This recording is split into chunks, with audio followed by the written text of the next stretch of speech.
लाना है।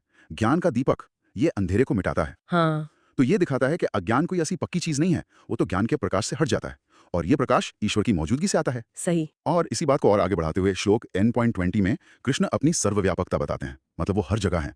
कहते हैं, मैं सभी प्राणियों के हृदय में स्थित आत्मा हूँ, मैं ही सभी प्राणियों का आदि, मध्य और अंत हूँ। अरे वाह! मतलब सिर्फ बनाने वाला नहीं, बल्कि शुरू में भी वही, बीच में भी वही और अंत में भी वही।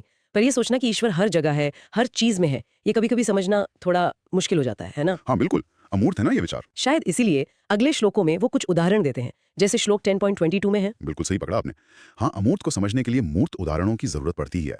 तो श्लोक 10.22 में वो कहते हैं, जैसे वेदों में मैं सामवेद हूँ, अच्छा। देवताओं में मैं इंद्र हूँ, इंद्रियों में मैं मन हूँ, और प्राणियों में मैं चेतना हूँ। अब यहाँ एक पैटर्न देखिए आप। हुँ। हर श्रेणी में, हर कैटेगरी में जो सबसे बेस्ट है, सबसे उत्कृष्ट, सबसे खास, वो उसे अपनी अभिव्यक्ति बता रहे हैं। सामवेद उसकी गायन मधुरता के लिए, इंद्र देवताओं के राजा, मन इंद्रियों में सबसे ताकतवर, सबसे सूक्ष्म, और चेतना जो जीवन का आधार है। हाँ, ये तो बहुत दिलचस्प है। मतलब दुनिया में जहाँ भी कुछ श्रेष्ठता दिखे, कोई कमाल की चीज़ दिखे, वो असल में ईश्वर की ही एक झलक है। ये नज़रिया, ये तो दुनिया को देखने का तरीका ही बदल सकता है ना? बिल्कुल। ये उदाहरण हमें सिखाते हैं कि उत्कृष्टता में, महानता में दिव्यता को कैसे पहचानें।